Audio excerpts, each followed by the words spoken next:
মায়ের রূপে ভিখারিণী। মন্দিরের এক অলৌকিক সকাল। দক্ষিণেশ্বর কালী মন্দির। প্রভাতের আকাশে লালচে আভা, বেলগাছের পাতায় পড়ছে সোনালি রোদ। মন্দির চত্বরে সকাল থেকেই নানা ভক্তের আনাগোনা। বাতাসে ধূপের গন্ধ আর মন্দিরের ঘণ্টার ধ্বনি যেন মহাকাশের অতল থেকে ধেয়ে আসা এক দেবীয় ডাক। শ্রীরামকৃষ্ণদেব তখন বসে গভীর ধ্যানে, তার মুখে এক অপার্থিব শান্তি। ঠিক এমন সময় এক শিষ্য ছুটে এলেন। ঠাকুর, বাইরে এক বৃদ্ধা ভিখারিণী বসে আছেন, তিনি আপনার সাথেই দেখা করতে চান। শিষ্যের কথা শুনে শ্রীরামকৃষ্ণদেব তড়ি ঘড়ি উঠে পড়লেন, বললেন, ওই ভিখারিণী মাকে নিয়ে আয় রে। মা যে আমার কাছে এসছেন, আমি কিভাবে ওকে দূরে রাখি? শিষ্য বিস্মিত। ভিখারিণী আর মা কালী কি এক? কিন্তু কিছু না বলে বৃদ্ধাকে নিয়ে এলেন মন্দিরের ভিতরে। বৃদ্ধা ভিখারিণী জীর্ণ শাড়িতে, ক্ষুধায় কাতর, চোখে অশ্রু। তিনি কাঁপতে কাঁপতে শ্রীরামকৃষ্ণদেবের পায়ে পড়তে গেলেন। শ্রীরামকৃষ্ণদেব দ্রুত তাকে তুলে বললেন, মা গো, তুমি মা হয়ে ছেলেকে প্রণাম করতে আসো কেন? আমি তোমার সন্তান গো। বৃদ্ধা বিগলিত কণ্ঠে বললেন, বাবা, আমি মায়ের নাম নিলেই কেন চোখ ভেসে যায়? কেন এই কান্না থামে না? শ্রীরামকৃষ্ণদেব গভীর মমতায় বললেন, মা গো, প্রেম যখন পরিপূর্ণ হয় তখন তা শুধু হৃদয়ে থাকে না, তা গলে গলে চোখ বেয়ে পড়ে। চোখের জলই ঈশ্বরের কাছে সবচেয়ে দামি অর্ঘ্য। শিশু যখন ক্ষুধার্ত হয় তখন কাঁদে, তখন মা তার বুকে তুলে নেয়। ঠিক তেমনি যখন ভক্ত ঈশ্বরের কাছে চাওয়ার জন্য কাঁদে, তখন ঈশ্বর তাকে নিজের কাছে টেনে নেন। বৃদ্ধার চোখ আরো জলে ভরে উঠল। বৃদ্ধা অসহায়ভাবে বললেন, বাবা, আমার কাছে কিছু নেই, আমি কি দিয়ে মায়ের পায়ে অর্ঘ্য দিই? শ্রীরামকৃষ্ণদেব হাসলেন, বললেন, মা কালী কি সোনা রূপো চান? তিনি চান শুধু একটাই জিনিস, তোমার ভালোবাসা। এক ফোঁটা চোখের জল, এক টুকরো হৃদয়ের ব্যথা, এটাই মায়ের শ্রেষ্ঠ পুজো। মায়ের কাছে কাঁদলেই মা সন্তুষ্ট হন। বৃদ্ধার কণ্ঠ কাঁপছিল। সবাই বলে, মা কালী করুণাময়ী, দয়াময়ী। তবে কেন আমি এত কষ্ট পাই? তবে কি মা আমায় ভালোবাসেন না? শ্রীরামকৃষ্ণদেব মৃদু হেসে বললেন, মা কি কখনো সন্তানকে কষ্ট দেন? মা কেবল পরীক্ষা নেন, সন্তানকে আরো কাছের করে নেন। যেমন মা শিশুকে একা রেখে বলে, একটু দাঁড়া, কিন্তু মা দূরে যান না, আড়াল থেকে দেখেন। তুমিও দুঃখের মধ্যে আছো, কিন্তু মা তোমাকে ছেড়ে নেই গো। বৃদ্ধার চোখে অনুশোচনা। বাবা, আমি কত ভুল করেছি, মা কি আমায় ক্ষমা করবেন? শ্রীরামকৃষ্ণদেব বৃদ্ধার হাত ধরে বললেন, মা হলেন করুণা সাগর।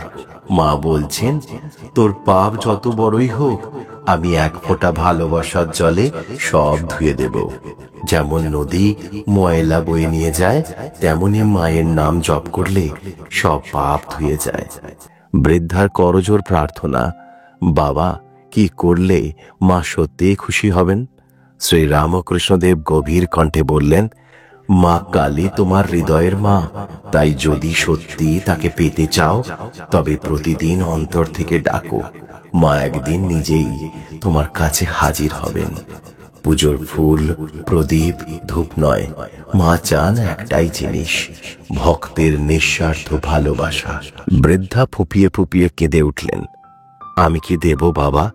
শ্রীরামকৃষ্ণদেব বললেন, তোমার এই কান্নাটাই দাও মাকে, এই কান্নাতেই আছে মাকে পাওয়ার পথ। বৃদ্ধা হাত জোর করে মন্দিরের দিকে তাকালেন। মন্দিরের জ্যোতি যেন আরো উজ্জ্বল হয়ে উঠল, যেন স্বয়ং মা কালী স্নেহের হাত বাড়িয়ে দিয়েছেন তার সন্তানকে বুকে টেনে নিতে। বাতাসে ভাসতে লাগলো, জয় মা, জয় মা। শ্রীরামকৃষ্ণদেব বললেন, কান্না হলো ভক্তের একমাত্র সম্পদ, ভালোবাসাই হলো ঈশ্বরের শ্রেষ্ঠ পুজো। মায়ের কাছে সন্তান চাইলেই মা এসে যান। যদি তোমার হৃদয়ে একই অনুভূতি থাকে, তবে একবার চোখ বুজে মা কালীকে ডাকো, দেখবে মা স্বয়ং তোমার কাছে চলে এসছেন। কখনো কি ভেবে দেখেছ কেন ঈশ্বরের নাম নিতে গিয়ে তোমার চোখে বারবার জল আসে? কেন প্রতিবার যখন তুমি মন্দিরে যাও, আরতি দেখো, কীর্তন শোনো কিংবা একা বসে ভগবানকে ডাকো, তখন বুকের মধ্যে অজানা ব্যথা জাগে? এটা কেবল দুঃখের কান্না নয়, এটা শুধু অনুভূতির জোয়ার নয়, এটা হলো ঈশ্বরের স্পর্শ। তোমার ইষ্ট দেবতা যখন তোমার হৃদয়ে বাসা বাঁধেন, তখন প্রথম সংকেতই হলো চোখের জল। হৃদয়ের গভীর থেকে কান্না আসে, আর ঈশ্বর সেই মুহূর্তেই তোমায় সাড়া দেন। তোমার কান্না প্রমাণ করে তুমি একা নও, ঈশ্বর তোমার পাশে আছেন, আর তিনি তোমার হাতে তুলে দিতে এসছেন 5টি মূল্যবান উপহার। 1, হঠাৎ করে অর্থকষ্ট দূর হতে শুরু করবে, নতুন উপার্জনের সুযোগ আসবে, অপ্রত্যাশিত অর্থ লাভ হবে, যেমন পাওনা টাকা ফেরত পাওয়া, বেতন বৃদ্ধি, নতুন চাকরি, ব্যবসায় উন্নতি, লটারি বা অন্য কোনো মাধ্যমে অর্থপ্রাপ্তি। 2, শারীরিক ও মানসিক অসুস্থতা ধীরে ধীরে কমতে শুরু করবে। কোনো কঠিন রোগ থাকলে ঈশ্বর অলৌকিকভাবে সুস্থতার রাস্তা খুলে দেবেন। মানসিক অস্থিরতা, দুশ্চিন্তা ও ডিপ্রেশন দূর হবে। 3, কঠিন সময় ও বিপদ হঠাৎ করে চলে যাবে। বারবার ব্যর্থতা এড়িয়ে সফলতা আসবে। নতুন দরজা খুলে যাবে যেগুলো আগে বন্ধ ছিল। 4, পরিবারে শান্তি আসবে, ভুল বোঝাবুঝি দূর হবে, হারিয়ে যাওয়া ভালোবাসার মানুষ ফিরে আসতে পারে। বন্ধু বান্ধব, আত্মীয় স্বজন, স্বামী স্ত্রীর মধ্যে সম্পর্ক মজবুত হবে। 5, স্বপ্নে দেবদেবীর দর্শন পেতে পারো। তোমার প্রার্থনার অলৌকিক উত্তর পাবে, যেমন মন্দিরে বা বাড়ির আশেপাশে দেবতার চিহ্ন বা সংকেত দেখতে পাবে। হঠাৎ করেই জীবন নতুন দিশা খুঁজে পাবে। সকালে ব্রাহ্ম মুহূর্তে উঠে বাসি মুখে বলবে এই মন্ত্রটি। ঈশ্বরের নাম নিতে নিতে অন্তর থেকে ভক্তি জাগিয়ে তুলবে। সাধারণ প্রার্থনা নয়, গভীর ভালোবাসা দিয়ে ঈশ্বরকে ডাকবে। কোনো ফলের আশা না করে শুধু আত্মসমর্পণ করবে। তাহলেই দেখবে এই 5টি আশীর্বাদ তোমার জীবনে ধীরে ধীরে আসতে শুরু করবে। তাহলে এবার কি করবে? যদি তোমার চোখে বারবার জল আসে, তবে বুঝে নাও এটা কোনো সাধারণ কান্না নয়, এটা ঈশ্বরের সংকেত। তোমার ভক্তি জাগ্রত হয়েছে, তোমার পুরনো সম্পর্ক জেগে উঠেছে, তোমার পাপ ধুয়ে যাচ্ছে, তোমার প্রেম এখন বিশুদ্ধ, আর সবচেয়ে বড় কথা, ঈশ্বর তোমাকে নিজের কাছে টেনে নিচ্ছেন। কি করবে তাহলে? ব্রহ্ম মুহূর্তে সকাল 3টে থেকে 5টায় উঠে বসো, বাসি মুখে বলো এই মন্ত্রটি, তারপর 3 বার বলো তুমি আমার, আমি তোমার। তুমি আমায় ভুলতে পারো, কিন্তু আমি তোমায় ভুলব না। তুমি আমায় ডেকেছ, আমি তোমার কাছেই আসব। এরপর দেখো কি অলৌকিক পরিবর্তন ঘটে তোমার জীবনে। शान्तकारं भुजगशयनं पद्मनाभं सुरेशं विश्वाधारं गगनसदृशं मेघवर्णं शुभांगं लक्ष्मीकान्तं कमलनयनं योगिभिर्ध्यानगम्यं वन्दे विष्णुभवभयहरं सर्वलोकैकनाथम्। ॐ ह्रीं कार्तवीर्योऽर्जुनो नाम राजा बाहु सहस्रवान् यस्य स्मरेण मात्रेण ऋतं नष्टं च लभ्यते। আমার কথা শুনতে শুনতে যদি তোমার চোখে জল এসে যায়, তবে বুঝে নাও তোমার ইষ্ট দেবতা তোমাকে আশীর্বাদ করছেন। তুমি ঈশ্বরের পথে চলতে শুরু করেছ। আজ থেকে আর কখনো নিজেকে একা ভাববে না। যদি সত্যি এই কথা অনুভব করো, তাহলে চোখ বন্ধ করে একবার ডাকো, হে প্রভু আমি তোমার। দেখবে ঠিক এই মুহূর্তে ঈশ্বর তোমার পাশেই বসে আছেন। ব্যর্থতায় যে চোখের জল গড়িয়ে পড়ে, আনন্দে সেই চোখেই আসে খুশির জল। পুরানোকে ফিরে পাওয়া বা প্রিয় কিছু হারিয়ে ফেলা, সবকিছুর মধ্যে থাকে চোখের জল। আমাদের সবার চোখের জল কিন্তু এক। সে ধর্ম মানে না, জাতি মানে না, তার রং নেই, রূপ নেই, আকার নেই, তবুও এত দামি যে দুঃখ হোক বা খুশি, চোখে জল আসে। আমার কথাগুলি শুনতে শুনতে পুরানো কোনো কিছু মনে করে ঝাপসা হয়ে আসা চোখটাকে একবার হাত দিয়ে মুছে আবার পুরনো স্মৃতিতে ফিরে যাওয়া, এরকম ভাবেই জীবনটা কেটে গেল। কখনো 18, কখনো 25, কখনো 40, কখনো আবার এমন একটা সময় উপস্থিত হয় যখন শেষবারের মতো চোখ দিয়ে জলটা গড়িয়ে আসে। সময় গড়িয়ে যায়, সম্পর্ক বদলে যায়, কিন্তু চোখের জল থেকে যায়। একদিন ছোট্ট ছিলাম, খেলতে খেলতে পড়ে গেলে মা কোলে নিয়ে বলতো, কিচ্ছু হয়নি, সব ঠিক হয়ে যাবে। আজ পড়ে গেলে কেউ বলে না, শুধু মনে মনে বলি সব ঠিক হয়ে যাবে। জীবন যেন একটা নদী, যে জল নিয়ে বয়ে চলে, কখনো আনন্দের, কখনো দুঃখের, কিন্তু সবচেয়ে দামি জলটা হলো আমাদের চোখের জল, কারণ এটাই একমাত্র জল যা হৃদয়ের গভীর থেকে উঠে আসে।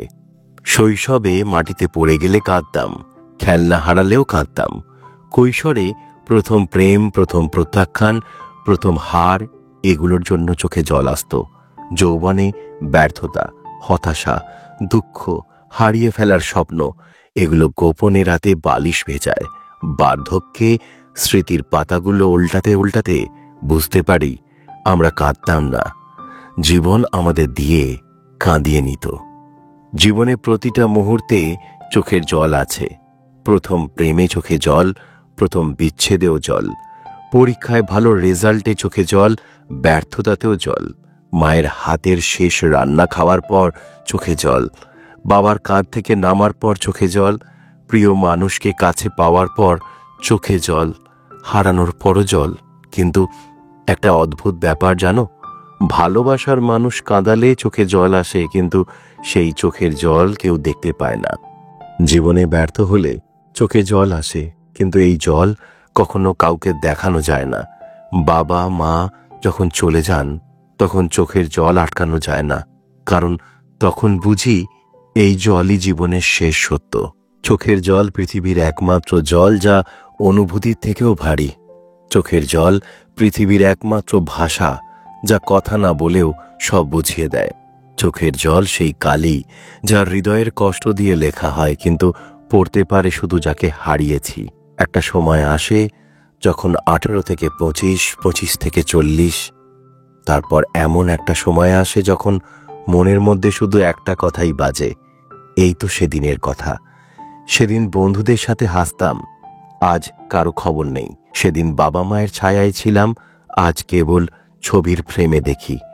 সেদিন যে মানুষটার হাত ধরে জীবন কাটাতে চেয়েছিলাম, আজ সেই হাতও নেই।